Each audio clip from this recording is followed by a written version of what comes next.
Welcome back to the Bullpen Mafia. As always, in the shadow of Lone Depot Park, Toad and Javi in the Little Havana studios. Today is November 6th. It is our third member's birthday. Petey. Happy birthday, Petey. Do we know Petey? We're not gonna guess his age. Did he tell us? He's 30. 30, yeah, 30 plus. It is Petey's birthday, so we are recording today. Petey is not with us. He's having a dinner with his family. We don't know the cuisine, but Petey mentioned that it was a surprise. Petey was going to record, which, again, glue guy move. Petey didn't tell us.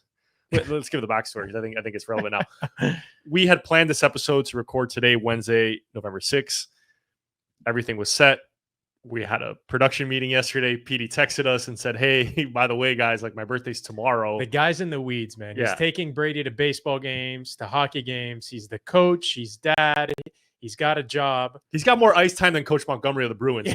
Petey could be the head coach of the Bruins right now if he wanted to. I think with the amount of ice time he has. Point being, I don't blame Petey. Slipped his mind. I'd forget my own birthday too if I had two kids, a family, and I'm trying to host a podcast. So not a problem. We will host this episode. We will interview his buddy Jack Murphy from the LA Dodgers. We're going to talk World Series. It is our first World Series champion, Bullpen Mafia.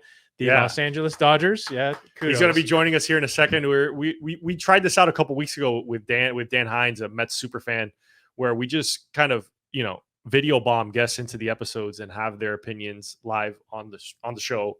Obviously it's not live, it's recorded, but you got what I'm trying to say. Our first, we had Jack on let's give the backstory. Jack came on at the very early stages of our podcast at the point where we were being held together by duct tape and Jack is a made man in the mafia. Yes, Jack is a made man in the mafia. He's an original. He's an OG of the Bullpen Mafia.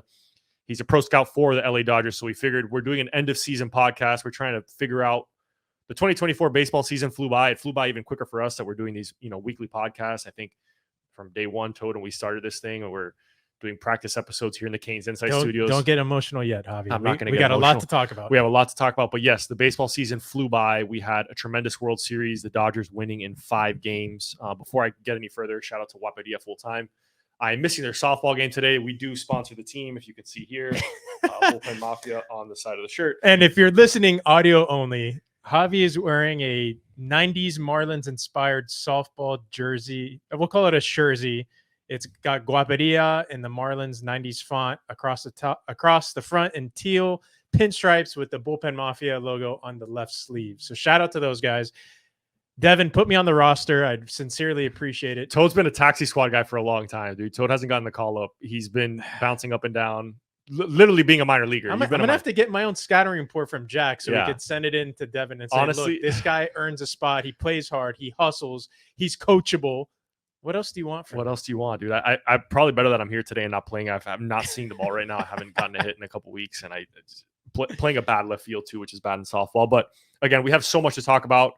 The World Series, Toad. What a cherry on top of this tremendous baseball season. I mean, just in terms of New York, LA, the theatrics. Just a fascinating series, right? Games 1 and 5, complete classics. Instant classics. Yeah. It's like playing NCAA football. You get that little Xbox notification at the bottom, like new reward, top 5 game in history. Games 1 and 5, instant classic, iconic moments in each. Game 1, Freddie Freeman walk-off grand slam. Game 5, epic collapse by the Yankees. Like watching ourselves playing Corey League baseball in South Miami, just absolutely atrocious defense. But in between, a bit of a forgettable series. Right. The Yankees didn't seem to have a lot of fight, but I got to say games 1 and 5 made up for the entire series. I think it's one that people are going to remember for a long time, just especially the gravity of the brands and the stars that are on each roster. Yeah, look, I think right after game 1 finished, I sent a text to you and PD. I was like, that might have been one of the best baseball games I've ever seen in my life. And I think it stretches beyond my life. I think that is one of the best baseball games of all time. I think it's certainly one of the best World Series games of all time. It was a tremendous moment, a walk-off grand slam in a World Series game. Happened to one of our guys. We thought Nestor Cortez was going to be an X factor in this series. He was, but for the wrong reasons. Hold on. Let's give Nestor a little bit of flowers. The guy comes in, hasn't pitched in over a month, maybe 2 months, 6 weeks, whatever it was. He gets Shohei on one pitch with an incredible catch in left field. Yep. It was Verdugo, right? Yep. His chain didn't get tangled in the netting. No. Incredible catch. Second pitch he throws. Jesus. It's tough. And look, we have a ton to talk about with Jack. One of the things we definitely want to touch on is the alien form that is Freddie Freeman. We talked about him, Toad, in our World Series preview. He couldn't walk. He missed games in the NLCS, was hobbled, gets 4 days off. Okay. What happened in those 4 days? I don't know. I want to know what it was. He went from Kirk Gibson to Captain America. I think his powers are coming from his teeth. Yeah. That big smile that everyone has. It's gone viral, that people have. They're hard to ignore. They've had their moments on the broadcast, but really impressive. I think maybe the injury was overblown a little bit in the beginning, because then all of a sudden, dude is unstoppable. He's hitting everything. He's playing good defense. Yeah. Just Freddie Freeman looked like Atlanta Freddie Freeman. Right. He looked like last year's Freddie Freeman. Yeah. Just, at this point, Freddie Freeman, probably a first ballot Hall of Famer. He is, to compare, I know he's on the Dodgers now, but to compare him to another Braves great, he's Chipper Jones on the other side of the diamond. Yeah. He's a leader, maybe a quiet leader, leads by example, leads with his performance on the field. He's solid defensively and an absolute menace when he steps into the box. And another thing he has in common with Chipper Jones, Freddie Freeman, also a killer of our local team, the Miami Marlins, Florida Marlins, hated to face Chipper. And God, I don't think anyone owns the Marlins harder than Freddie Freeman, but incredible series by him. Maybe the easiest World Series MVP of all time as well, outside of Reggie Jackson's 4-homer game that we've also mentioned in a previous episode. But you'd think when you're talking about the Dodgers and winning the World Series and winning it in 5 games decisively, we'd lead with Shohei Ohtani. Shohei Ohtani is probably the fifth best or fifth most important player on the Dodgers this series. Again, Shohei had a shoulder injury. We know now it was a partially torn labrum. He had surgery to repair that this week. Playing hurt, but still the focus of the entire series, Shohei Ohtani, becomes an afterthought. That just goes to show how deep this Dodger lineup is. How wrong you and I were. Yeah, I think we had to lead with that. We should have led with that. Fair or foul? My takes were incredibly foul. Does Mafia no ball? Probably not, because Petey was the only one who got it right. He said Dodgers in 6, happened in 5. I said Yanks in 7, Toad Yanks in 5. Yeah, and I think the one thing I said was the Yankees have a slightly deeper lineup than the Dodgers, and the complete opposite was true. The Yankees bats did not show up whatsoever except for Giancarlo. It felt like. I think even Juan Soto kind of MIA a little bit. Judge was too little too late in game 5. I'm getting him confused, but just God. Tough series. Back to the drawing board for us. Back to the drawing board for us. Back to the drawing board for the Yankees. It is not back to the drawing board for the LA Dodgers, a team that had a ton of injuries. We have someone, Jack Murphy, pro scout for the Dodgers. We're going to bring him in right now, bring him into the show. Jack, we talked about it on the outset. We had you on before. We didn't release the episode because we were not ready. It was our problem, not yours. You are a Mafia OG, Jack Murphy, pro scout with the LA Dodgers. Thanks for joining us, Jack. Yeah, thanks for having me, guys. Jack, you were in the building in Chavez Ravine, game 1 and 2. Got to take in those, game 1, obviously a classic, an all-timer. What was the feeling like when Freddie Freeman steps up to the plate and hits that walk-off grand slam? Man, I'll tell you, it was an incredible experience. We were up in the reserve section. Sounds better than it is, but anytime you're at the World Series, it's awesome. And when the Yanks went up 3-2, my wife and I, we were like, there's 200 Dodger staff there. So things get real sad. Game 1 of the World Series, getting down 3-2 doesn't look good. We're like, let's walk around. We'll go around to right field. We found a spot. See Lux get that walk, because everybody in your head at the time, you're just thinking, let's get Shohei up to the plate. Let's turn the lineup over right in that inning. And Lux gets on. Tommy got that hit. Shohei popped out. I watching the intro and hearing the talk about Nestor, I'm like, dude, come on. Nestor got Shohei out on one pitch. It's one of those things where I think if you threw that pitch to Freddie in a different situation, you're going to get a similar result to Shohei. He just happened. He talks about it in the post game. He happened to be sitting on that pitch. Yeah. And but we were about 100 feet away from where that ball landed. And like I said, I've been to a lot of baseball games. I'd never been to the World Series. I mean, I was jumping up and down like I was 7 years old. You know what I mean? My wife and I are hugging each other. Like we were going nuts. We were full-fledged fans, and it was an incredible moment, man. It's a part of history at this point. There's going to be about 1 million people who were going to claim that they were at that game.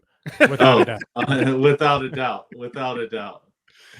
Jack, we're talking about Freddie Freeman. You know, obviously we alluded to it a little bit, that injury he was dealing with in the DS and the CS obviously played a huge role in, you know, his ability to, it looked like he was just hobbling. It looked like it was difficult for him to get through those series. What can you talk about from a hitting perspective, what Freddie does so well? Because it seemed like the Yankees game plan was to crowd him with fastballs in on his hands and, you know, gets the grand slam in game one, hits another dinger in Yankee Stadium. Like Freddie Freeman was going absolutely nuclear. So from a hitting perspective, what are you looking at? What does he do so well to punish the Yankees in this World Series?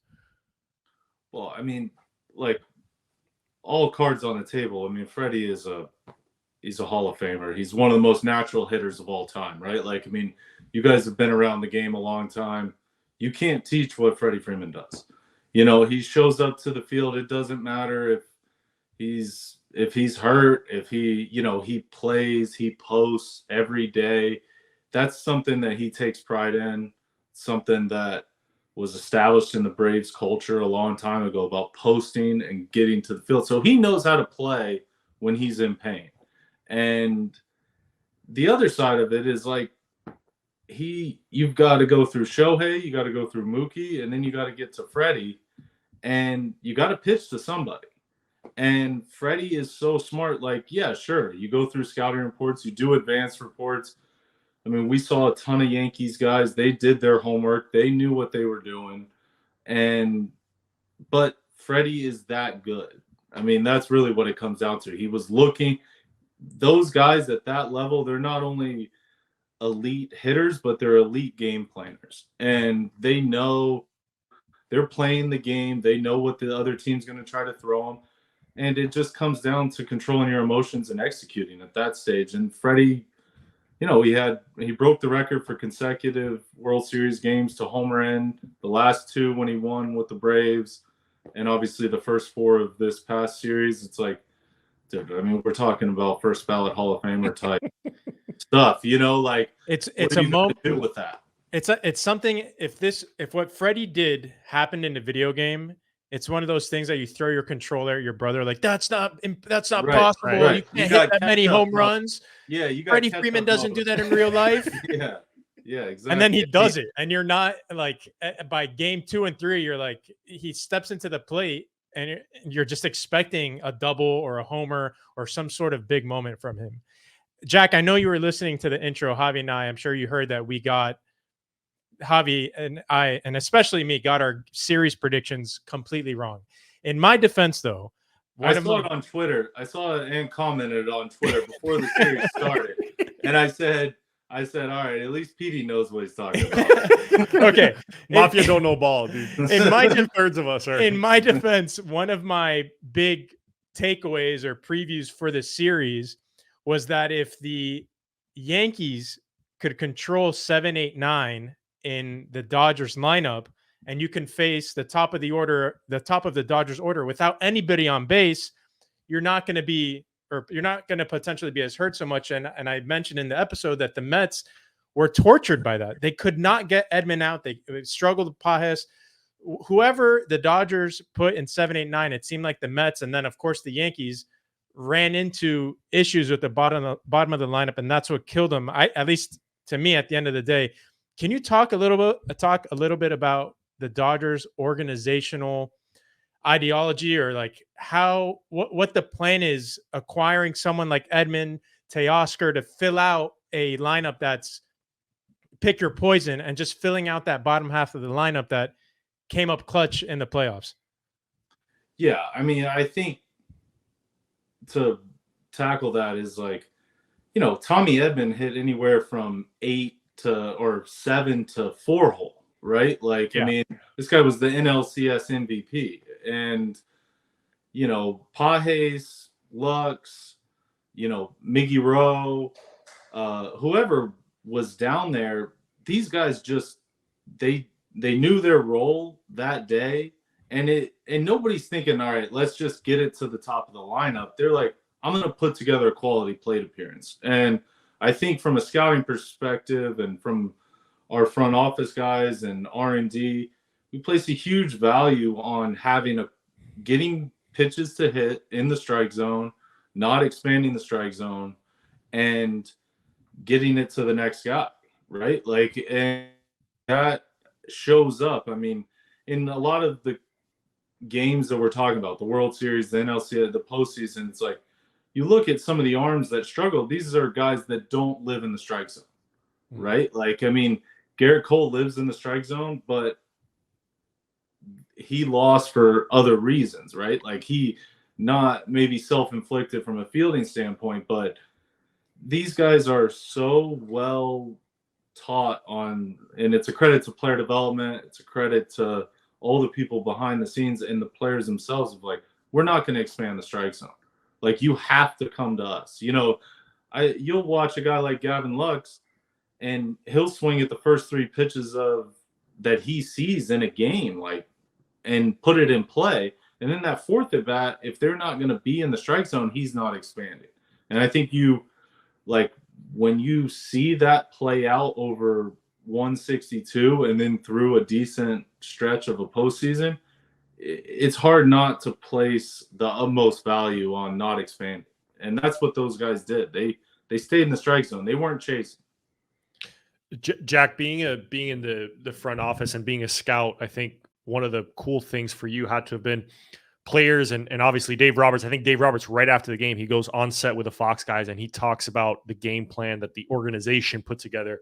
Such an emphasis on, hey, the entire Dodgers organization played a huge role and a critical factor in us winning this World Series. How much pride do you take having known that you were part of a team that put together this incredible World Series run? Again, you're not on the field, but your impact is just as important as some of those guys that are batting in the lineup. Yeah, I mean, this is not just an effort in 1 year or 2 years. I mean, this is a plan that's been put in place, you know, starts with, you know, Andrew at the top and filters its way down. Everybody knows their job and their role, and they take great pride in doing their job. And, you know, we try to, we all want to have as much impact as we can. And at times you have long days and long nights and you don't necessarily feel that impact. But when it culminates in a World Series and you see the fruits of everyone's labor, it's very fulfilling. You know, we enjoy that. I mean, dude, it didn't feel good to get bounced, you know, in the first round the last couple of years. And it bothered a lot of people, and a lot of people took that and they put the work in, they put the effort in. And ultimately, for someone like me that comes from a player's background, the guys stepped up, right? Like, I mean, these dudes stepped up. Like, after the San Diego series, they were a different team.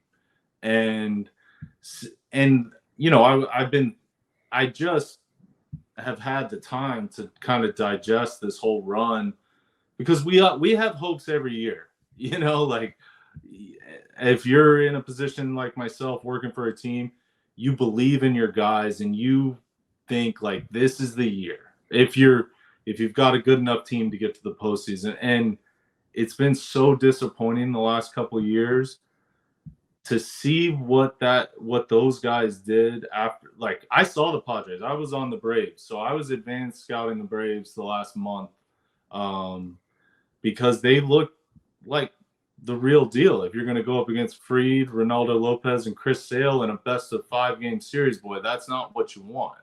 And so I was there in San Diego, and I'm watching San Diego. I'm like, this is the best major league team I've ever seen. Like, these dudes are different, right? Like, Merrill Kelly and Fernando Tatis ground balls to third base with, you know, 2 outs, and you think you can take your time and just get that guy at second base. They're beating that out.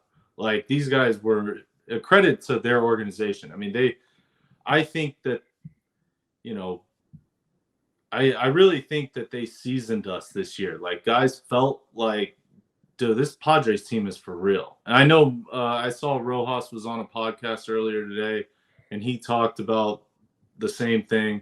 There's a lot of people in our organization, you know, that was just a really good baseball team and a team that put a lot of pressure on us. And I think when the guys got through that series, they felt like, okay, like, who can't we beat? That's the best team we've seen. Some people are saying that was the true World Series, Dodgers, Padres. Yeah, we had Bob Nightingale on here before the playoffs started, and he said 3 times, double down, saying that the Padres were the best team in the National League, and he ventured to say the Padres were the best team in baseball. I think he cut me off 4 times when I asked the question, who do you got winning the World Series? And Padres. It's going to be San Diego. It's definitely the Padres. Yeah. Jack, you're a catcher.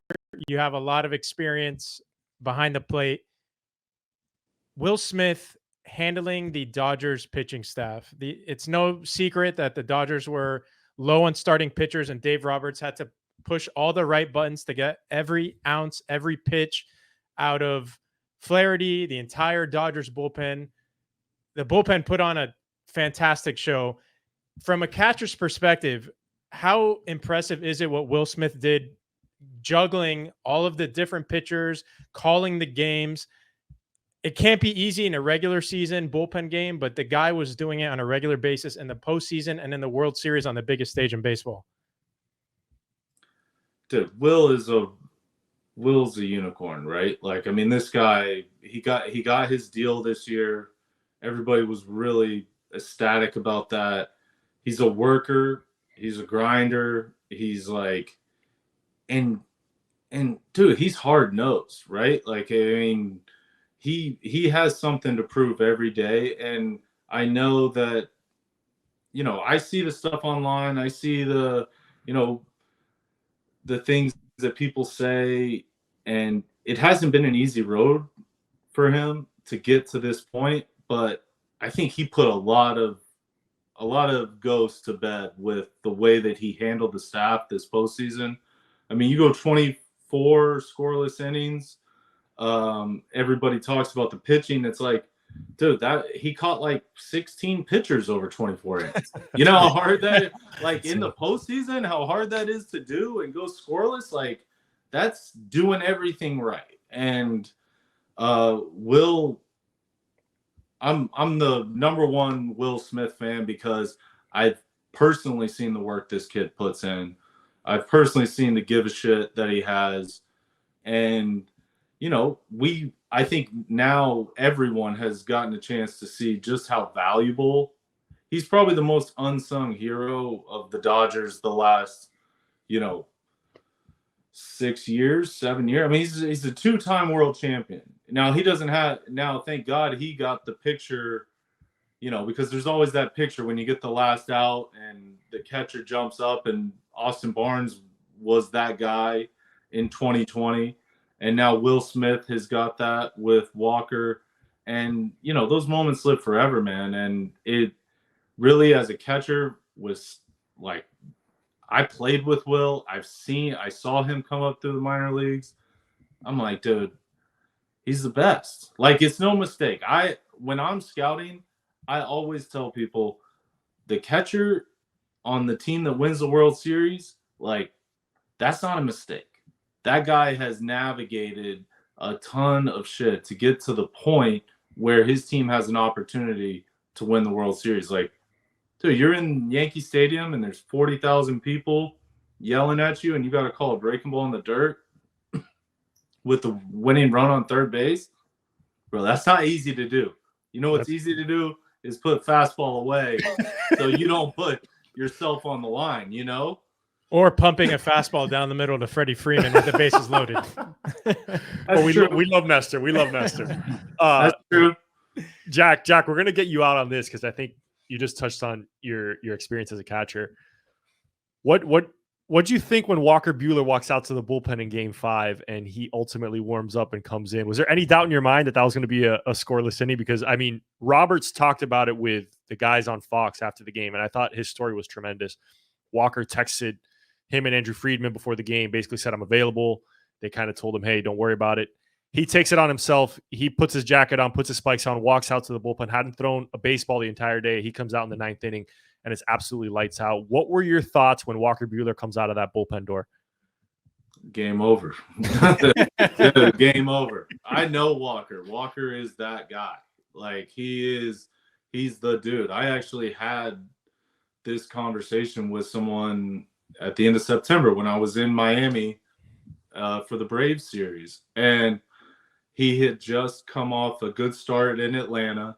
But I was like, dude, Walker Buehler, I mean, he's the man. Like, he's the guy that he gets better when the lights get brighter. And not everybody's like that. And it's actually probably the rarest thing that you're going to find in sports in general. And that's why we glorify those guys, because that's what we love as fans, is like the guys that can lock in when the game is on the line at the highest stakes. Those are everybody's heroes. And Walker's one of those guys now. I had no doubts throughout the playoffs about Walker Buehler, dude. Like, Walker Buehler had the Garrett Cole 5th inning against the Padres. Yep. And he stepped up and gave 2 more innings after that. And that saved our guys, like, you know, and then he went out in the next series and he dealt. And then he's got the all-time, I think he's like the best pitcher in the World Series, minimum 3 starts, like, in history, 0.5 ERA. I mean, Walker Buehler was the man for the moment. And I don't think there's a better encapsulation than that. That is exactly what we glorify. We talked about the glue guy, Will Smith, but I think Walker Buehler deserves a ton of credit. To your point, Jack, that start in San Diego saved them that series. He's able to go 5 innings after a disastrous inning, blunders all over the infield. The Mafia got their first World Series ring. It's not Toad. It's not Petey. It's not me. It's Jack Murphy. Jack's been a loyal listener and one of our first guests. We're finally glad we're able to get him on a show. But Jack, thanks so much for coming on. And congratulations. Congratulations. That is a massive achievement. Again, we mentioned the organization wins a World Series. You are definitely part of that. Congratulations on the massive, massive World Series championship. Thanks, guys. I appreciate you having me on. We should have had Jack on for our World Series preview, dude. I mean, wow. We think we know ball. Yeah. Jack Murphy. I think this is the second time we speak with him. The first time we're going public with our conversation with him. It's crazy the perspective and insight you get from a guy who's within the organization and not just the players, someone who's scouting everybody. He probably knows the Padres better than the Padres know the Padres. Yeah. I mean, what we needed was Jack to tell us, have him on the episode, make our picks and tell us, let me guide you here, because I think you've gone astray. Toad picking the Yankees in 5, Javi picking the Yankees in 7. And I know he's got a burner account. He's watching us on Twitter. I know he's watching. He's liked some of our tweets. I see him out there. But that was an awesome episode. Again, congratulations to Jack Murphy. That is our first. We're gonna take credit for that. Our first. We should hang a banner. Jack Murphy World Series champion. In our Canes Insight studio. And but I need him to tell me what Tommy Edman was drinking too, because I need some of that. Yeah, we didn't know what Tommy Edman was drinking. Juice. We need to know what treatment Freddie Freeman got in the 4 days. And whatever, Nick Martinez, previous guest earlier this season, he did his pregame routine. He talked about grounding and all that. Yeah. Maybe Walker Buehler's doing the same thing. Man for the moment. Another previous guest, Bob Nightingale, vindicated. Jack Murphy said it. He was in San Diego for the Braves series. It was the best baseball team he has ever seen. Okay, so Bob Nightingale famously came on our podcast and famously came on podcast. Famously, shockwaves. He said, looked dead into the camera and said that the Padres were the best team in baseball. And we pressed him and we said, who's going to win the National League? He said the Padres. Toad asked him 3 games. Who's going to win the World Series? He said the Padres. And for 3 games, Bob was right. And they did look the part. They were up 2-1 on the Dodgers, and this Brazilian bunch of Dodgers came back. They had a New York Knicks moment. They kind of, a little choke job. But hey, great for baseball. Good rivalry. And great rivalry. The best rivalry in baseball right now. Without a doubt. Down. Without a doubt. Red Sox Yankees is out the door. Get that out of here. We talked World Series, which was great. Toad, some of the low lights of the World Series, obviously Yankees defense. problematic to say the Yikes. least. Big yikes. Big yikes. Not what you want to see in your biggest game of this season. Joe Kelly goes on, I don't know what podcast. He's in his car. He's driving. I wish we had the stones to ask Jack Murphy about it, but dude, if you're not pitching, if you're not making, what did Pat Riley say about Jimmy Butler? He's like, if you ain't playing, you don't have an opinion. Yeah, come on, brother. But Joe Kelly, guess what? There's another guy too, Miggy Rowe. Come on, stay out of it. Come on. But to peel back on Joe Kelly's comments, he said something I thought was interesting. Probably not the guy to deliver the message. Probably not the message you want to deliver at all. Maybe just best keep this internal. But he said the Dodgers knew the Yankees stunk. He thinks they were the 8th or 9th best team in the playoffs. So he's putting them at the bottom of his list. Dude in the was playoffs. still drunk off. He the was locker still drunk. Room champagne. A couple of Bud Diesels. Yeah, do that to you. He said they were the 8th or 9th best team. The game plan was to put the ball in play, make them field their positions. Joe Kelly was right because what we saw in that 5th inning of Game 5 was the worst defensive display I've ever seen at a Major League Baseball field, I think, in my entire lifetime. But it's not just the defense for the Yankees. Their base running was atrocious the entire postseason. Yep. It was something that I myself and I think people in general were surprised that didn't bite the Yankees in the ass sooner. And the Yankees were an average to below average defensive team all season. Yep. How someone like Juan Soto was even a Gold Glove finalist, that makes no sense. The Yankees just pitching heavy, hitting heavy, but moments hitting heavy was their their 4, 5 lineup. Right. I'm not saying in the moment their hitting fell short, especially Aaron Judge. 99 had a tough postseason. Yep.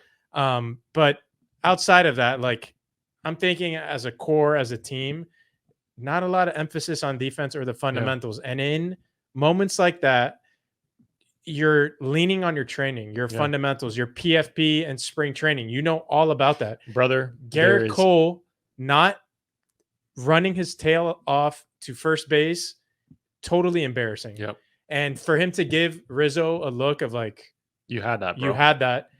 But also, talking to my dad who was rooting for the Yankees, Rizzo also didn't charge on the ball. Like, I saw an interesting, and now we have StatCast and all these different things that you can analyze. The exit velocity on the base was 50 miles an hour. So it's not hit hard. Doug Mankiewicz had an interesting tweet that I saw. Doug Mankiewicz, World Series champ, FSU baseball, Westminster Christian down here in South Florida. He made an interesting point that ball had so much spin on it. He's like, if you charge it, your head's moving around. That ball with all that English gets by you. Again, it's, this is just the point he's making. Regardless, Garrett Cole's got to be there. Of course. Any coach at any level will that PFP, that is the worst part of practice, bar none. Trust me, I'm a pitcher. We do that every single day. The moment you get to, it's like, all right, put PFP and layman's terms. Is it like doing laundry? Is it like taking the dishes out of the dishwasher? What's the normal guy's version of PFP? Is it doing Excel sheets at work? It's doing Excel sheets at work after a night of doing laundry and dishes, and you do it first thing in the morning. So you wake up, you open your eyes, and without any coffee, and no coffee, you are. But the thing is, when you do PFPs in the moment, it's just part of practice. What does PFP stand for? Pitcher's fielding practice. Okay. So you'll do covering first base. You'll do throws to second base on a double play. You'll do bunts to third base, bunts to first base, suicide squeezes, fielding your position. So again, it's the full gamut of fielding your position.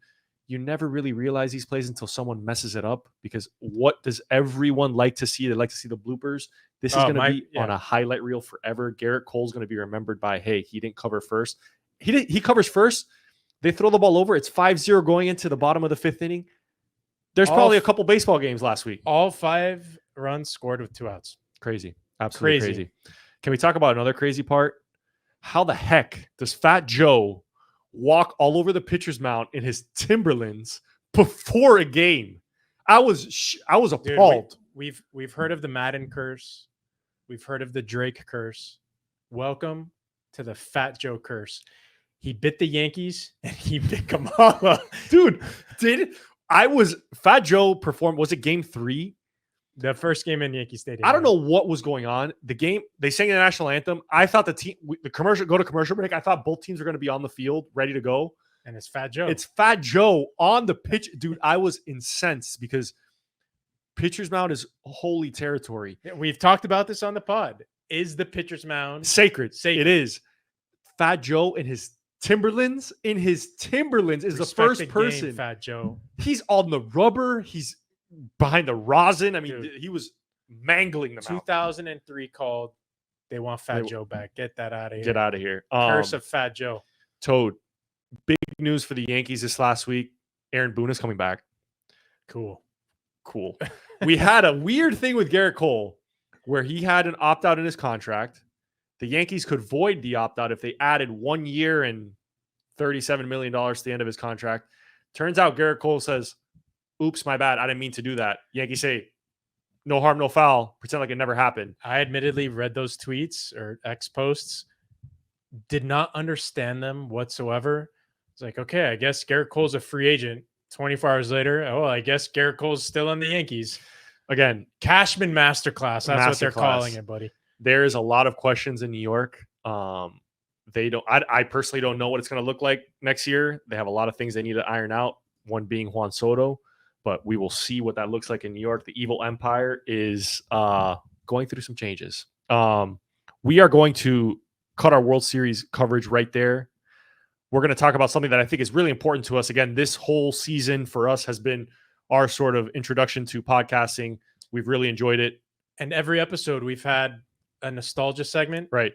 We're going to have a nostalgia segment coming up next. We're not going to go all the way back. It's going to be the shortest nostalgia. It's going to be our starting 9, our favorite 9 moments of the 2024 season. We're going to start from pretty much day one, almost spring training-esque, and wrapping with postseason and things to expect in the offseason. So that's coming up next, our starting 9 favorite moments of the 2024 season. Jack Murphy's favorite moment, definitely the World Series championship, whether game 1 or game 5, whatever moment he wants to pick.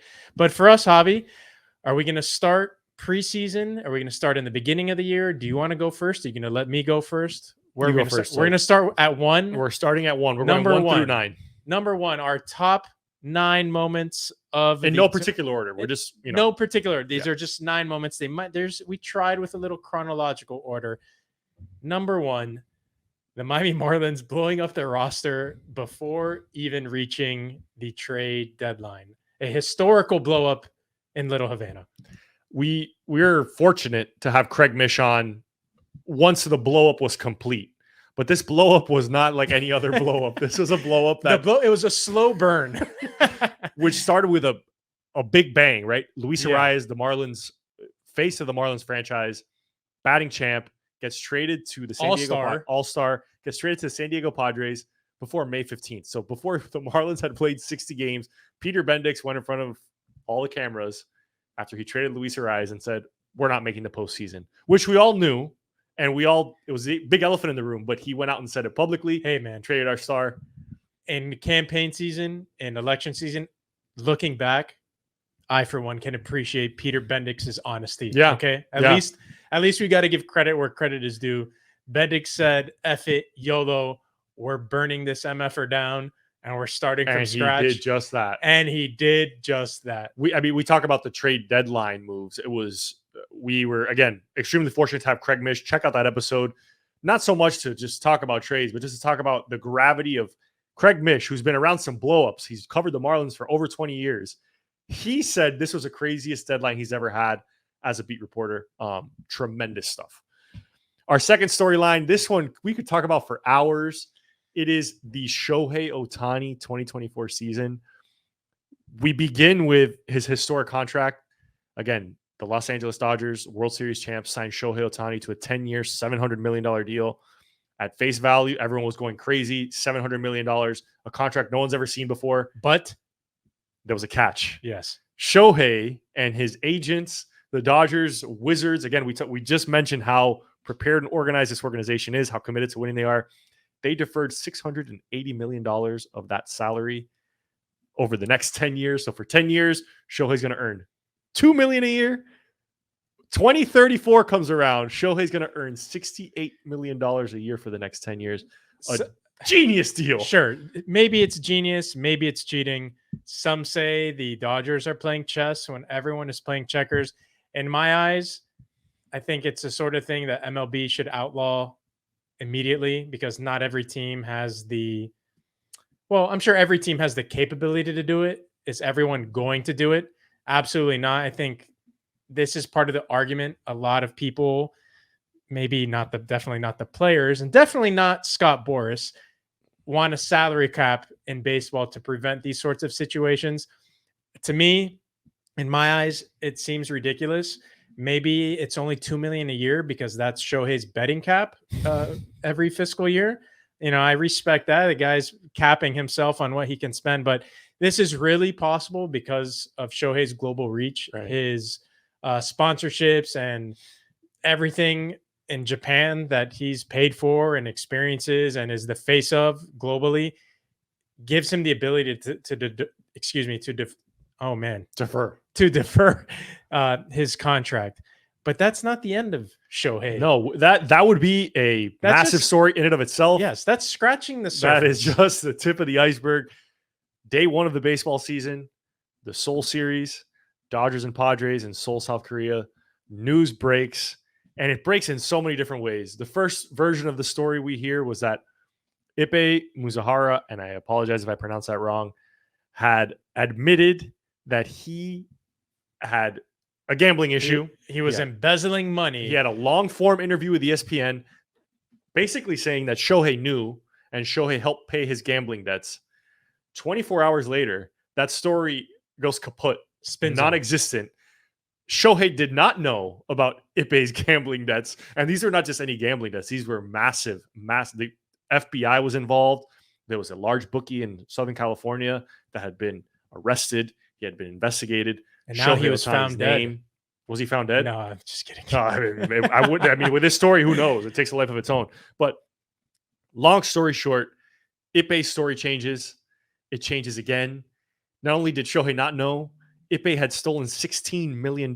He's now pled guilty. He's in federal prison. A lot of years in jail. He hasn't been sentenced yet, but Ippei Muzahara, Shohei Ohtani, this was the perfect storm for Major League Baseball. The season had not started yet. Everyone was in spring training. The Dodgers were in Seoul. Ippei, Shohei, money gone. No one knew what was going on. They were betting on women's college soccer. You said they were betting. Whoa. Freudian slip. Okay. Ippei. Do not put me on the record. Ippei was betting on that. And if that was not enough for Shohei this season, he happens to go out and have an MVP caliber. He is the MVP of He's going to be the National League MVP without even stepping foot on the pitcher's mound. 50-50 season, 50 home. What is his final line here? I believe it's 54 homers and 59 stolen bases. An unbelievable season. And to top it off, there's always a Marlins connection. He hits his 50th home run in a blowout at Lone Depot Park. Ball sells for $4.39 million. Someone who was not in the defense of people that showed up that day. The majority of Marlins fans, probably their first game of the season to watch the Dodgers. I'd say everyone in the building. This guy sitting in left field in the club area where nobody sits. No one expects all the seats in right field were 3x, 4x their normal price. Shohei goes oppo, hits it into the club, $4.39 million. The bar, formerly known as the Clevelander at Lone Depot Park. So Shohei Ohtani, storylines on for days. I mean, what a tremendous season. We could spend an entire episode dedicated to Shohei Ohtani's 2024. Absolutely wild stuff. And credit to MLB and Rob Manfred. The cover-up or swept under the rug situation of the century, maybe in the history of baseball, a sport that has a dodgy past, to say the least, with gambling, going back to Shoeless Joe Jackson and Pete Rose, who unfortunately also passed away this year. Just wild. There's no one more thankful that the Dodgers won the World Series, that Shohei went 50-50, that Shohei won that is going to win the NL MVP than Rob Manfred, because if Shohei had gone out and fallen flat on his face this season, everyone would be pointing back to this scandal. It's a memory. But the Mafia is here to help you remember what happened at We're that all Seoul about series. Nostalgia, triggering those memories back from spring training and the Seoul series. Number 3, a complete flip, a negative story. The Chicago White Sox, the worst team of all time, setting the record for losses in Major League Baseball with 117. Our boy Ozzie Guillen, they were wellness checks. in those CWS TV studios every night was a mess. Just atrocious baseball on the South Side. We're talking about triggering memories. This is a memory that people will never want to have triggered again. I think I saw Saturday they had 5 losing streaks of over 15 games, which is absurd to think of. Like, if maybe you have one of those in a season, it's a lot. The White Sox put their fans through an excruciating amount of pain. They hired Will Venable. What's their over-under for next year, Toad? I mean, Mafia doesn't know ball. Mafia's going to build back their credibility. Well, you got to put it at like 55. Tough. Maybe 62.5. Will Venable was involved in a ton of job searches the last 3 years. This is probably arguably the toughest job he could have picked. Good luck. They have an ace. They do have an ace. I don't know anyone else on that team, but they have an ace. They have an ace. Toad famously wearing the Wrigleyville hat, the other side of Chicago. We'll tell the South Side story for you another time. Our batting cleanup.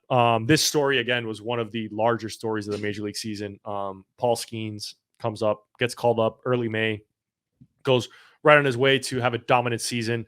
If it wasn't for Chris Sale, Toad, Paul Skeens would be in the conversation for possibly Cy Young just for what he did. National League All-Star Game starter, the first rookie pitcher to start at least 23 games and have a sub-2 ERA since 1918. He threw the most 100-plus mile-an-hour pitches than anybody in baseball this season. I mean, absolutely electric stuff.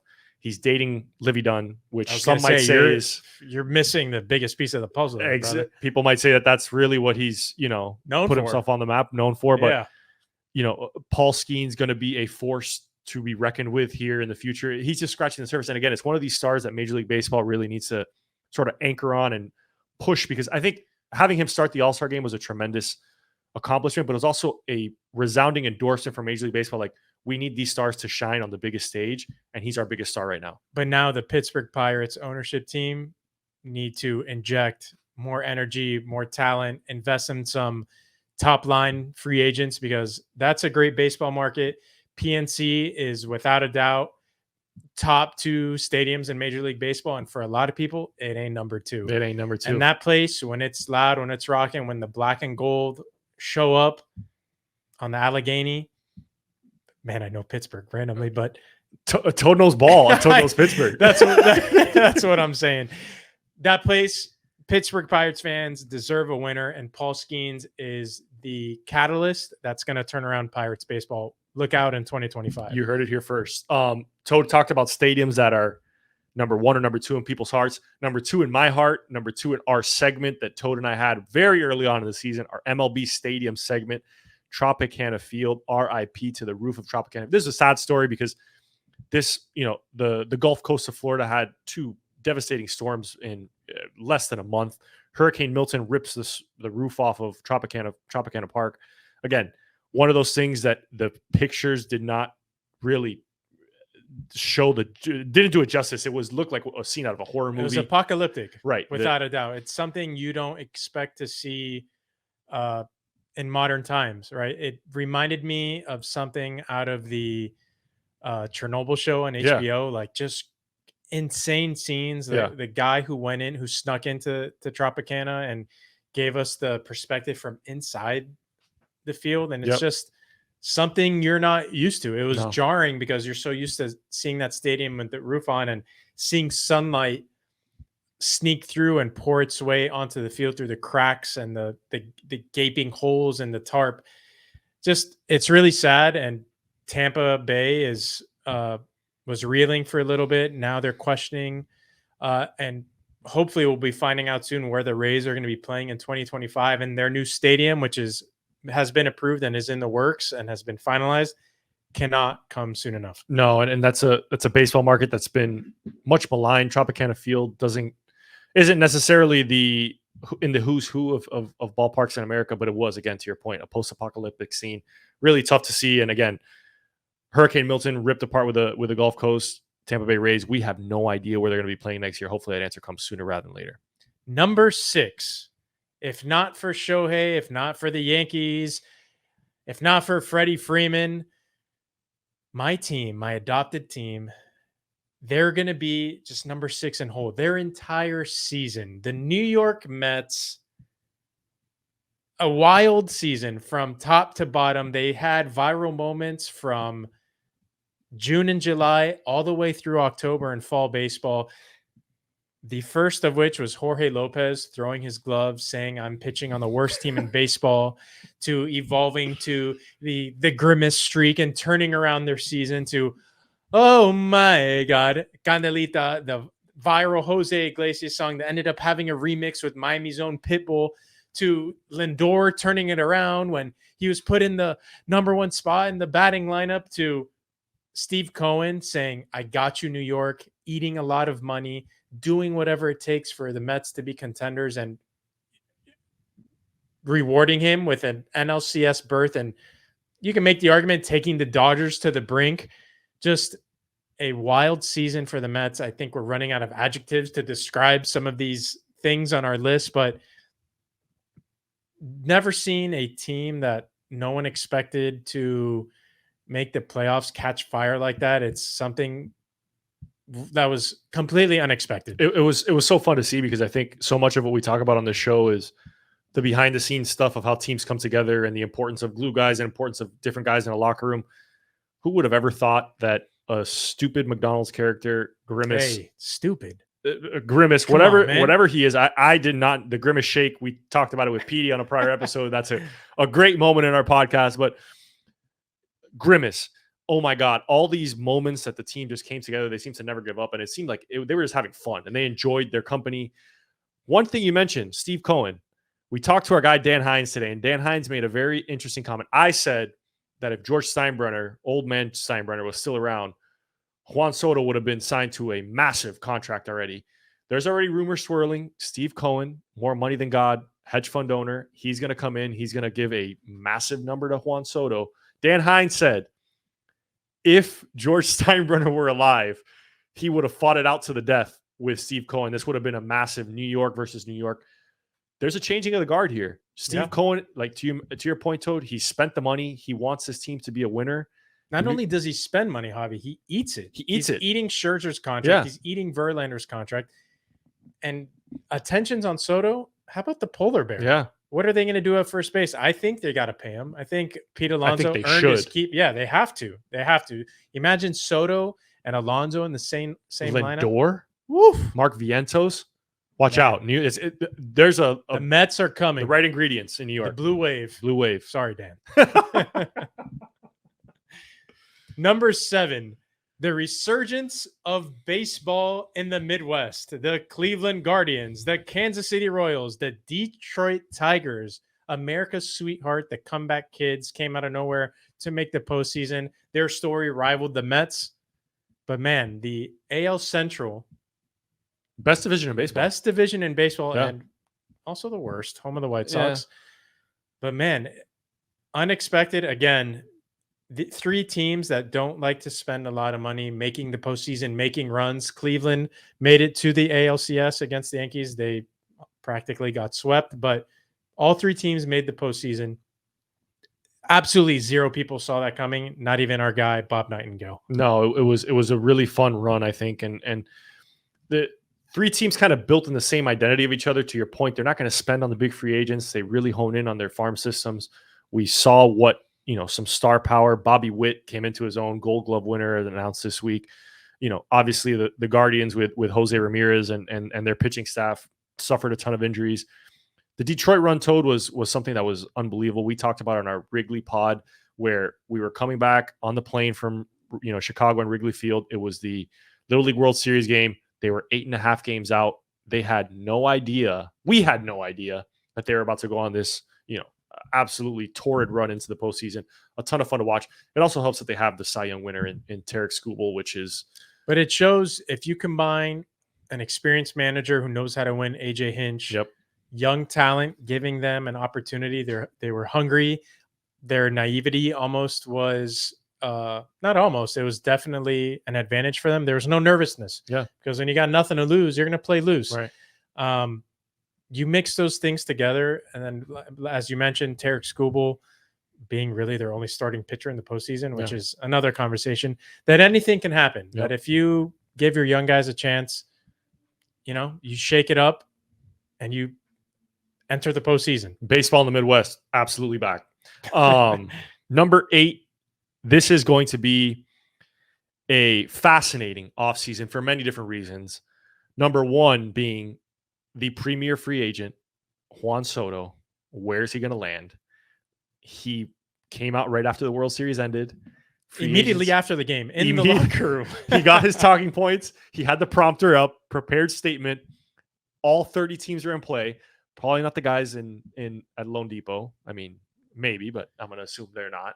But they would just have to have him in right field, and all the other 8 positions, there's just nobody. It's pick, you and me. Pick out some fans to come play. But it's going to be fascinating because I think we've already seen some numbers thrown around. You talk to some guys that we know in the industry that think there's going to be a 6 in front of that deal. So, I mean, a $600 million. He's so young, Toad. He's 26 years old. I mean, some say he's not even in the prime of his career yet. We haven't seen a player of this caliber go into free agency this early. Probably Bryce Harper was Bryce Harper is the comp, and Juan Soto is a better player. He's going to blow those numbers out of the water. Yeah. And it's going to be fascinating to see where he ends up. Again, there's not many teams that can afford him. You got to think the 2 teams in New York, LA, maybe San Francisco, maybe Red Chicago. Sox. Red Sox. Article leaked today that the Red Sox are going to make an offer. Are some of the teams in Texas, maybe the Houston Astros, Mattress Mac? Can Mattress Mac can hit a couple parlays? Can the Dodgers go in Klarna and defer some more payments so they can get Juan Soto too? We are going to obviously keep tabs on that. Again, another fascinating offseason. The Gordon Gekko of this offseason, of last offseason, Scott Boras, famously, he goofed a handful of contracts. Maligned for, hey, everybody waited till the last second. Some of his guys got really, really screwed on contracts. Jordan Montgomery came out and basically said it was Scott. He did have a 6.5 ERA, but he said it was Scott Boras' fault. What will Scott Boras do this offseason, Toad? It's crazy to think that we have to talk about an agent having so much power in professional baseball, but he had a press conference today as if he was a GM. I don't think I've ever seen anything like that. Toad, you and I should do a press conference. Just see who shows up. He reminds me of Ari from Entourage. Yeah, he will do absolutely anything it takes. He's cutthroat for his great clients. Villain. Absolutely great villain. If you're a player, he's probably exactly who you want negotiating for you in there. If you're a GM. But sometimes, hey, just like GMs and managers making mistakes, players, Scott Boras, I'm sure, went back to the drawing board, and he's going to take a different approach, I think, this offseason to some of the contracts. Right. Number 9. Last but not least, we're going to wrap up our 9 we're going to wrap up our 9 moments here with something that's a little somber, bad for the game of baseball. Javi and I completely agree on this.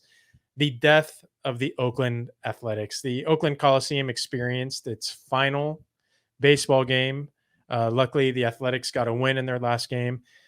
And as of this week, they're officially just the Athletics. They dropped the Oakland. They will be moving to Sacramento temporarily for the next 2 to 3, maybe 4 indefinitely seasons until a new stadium is approved in Vegas. My opinion is Sacramento is going to do whatever it takes to keep them. But the Oakland A's deserve better. It's one of the most iconic logos and brands in baseball. One of the winningest franchises. I don't think people realize that. Yeah. The modern baseball fan, even people our age, I don't think they know just how good and for how long the Oakland A's were at baseball. Yeah, a rich history in Oakland, and it's tough to see because you saw what that final series meant to the fans, meant to the players, meant to former players. Now there's so many questions that need to be answered. You alluded to this move to Sacramento. How many years is it for? We don't know what the plan in Vegas is. The stadium hasn't been approved yet. The owner's been villainized. He's come out and said, public feuds with the city council in Oakland. Again, really, really messy divorce. The losers in all this are the fans, the great fans of Oakland. John Fisher, I think everyone thought that Major League Baseball, Rob Manfred, and the other owners owed it to baseball fans in the Bay Area to keep the A's in the Bay. They have been there for over 60 years, and I think 2 owners stood up to John Fisher and Rob Manfred, one of them being, I think, the San Diego owner. It's really unfortunate. Oakland does not have any more professional sports teams remaining. That's it. End of an era. It's over. End of an era in Oakland. And I think, we'll obviously monitor this situation as well as all the other situations that are going. The baseball season ended with the Dodgers hoisting the trophy, but there are so many storylines to be, put a bow on it. We have no idea where a lot of these things are going. Free agency is going to be crazy. We have the winter meetings coming up. There's always fireworks. The Marlins need to hire a manager. As of right now, on Wednesday, November 6th, they have not hired a manager. We thought the news might break. We haven't seen it yet. It seems like no one has really ponied up to this job. But when the news does break, follow us on Instagram at Bullpen Mafia Pod. We will have coverage of the new Marlins manager. Just because the season's ending does not mean we're going to stop posting content on Instagram, on YouTube, on Spotify. Our episodes might be a little more sporadic in the offseason, but again, follow us on Instagram, interact with us, engage with us, hit us in the DMs, like our posts, comment. We're going to be throwing a lot of stuff out there during the offseason. We're going to be having some fun. We're going to be trying out some different stuff, and stick with us. We will be back for baseball in 2025. We might have a couple more episodes before the new year. I know we have Fish on First, and our buddy, good friend Eli Sussman is going to join us to hopefully recap the Marlins manager hiring. And it feels like their season hasn't ended yet. Like the Marlins are still in 2024. Everyone else has moved on. They have their manager. We are still stuck in 2024, the Marlins. But again, to Toad's point, stick with us. Episodes are not going to be on a regular weekly cadence. We're probably going to spread them out. We do have some guests that we do, friends of the program that we do want to bring on, players, media members, etc. But from Toad and I and PD, we want to say thank you. It's been a great year for Major League Baseball. Baseball's back. I think that is something we've said since the very beginning of the season. Baseball's back. We saw the World Series viewership numbers, record numbers across the world. Japan was through the roof. So thanks for sticking with us. Thanks for being a part of this ride. We've really enjoyed it. Toad and I were talking about this earlier. It's been a really, really fun ride. I think we've learned more about the game just by being plugged in, being tuned in, talking. I was watching that Midwest baseball, man. Dude, Jack Murphy, having guys like Jack Murphy on to really teach the game. So, and shout out to Dontre Willis, Legends of Date, our guy John Carlo, Bob Nightingale, Craig Mish, our first guest, the Bear, our first guest. A big thank you, Geffy. I know you're listening. Big thank you to Glenn Geffner. He really, Jacob Barnes, man, Adrian Hauser, Andrew Kittredge, Adrian Lorenzo. Who are we missing? Danny Boy Kane. Wow. It was awesome. We had a great, if we miss you, you're always part of the Mafia. We did not do it intentionally. We have brain fog. It's been a long night. And that's a wrap on season one. Season one, Mafia out.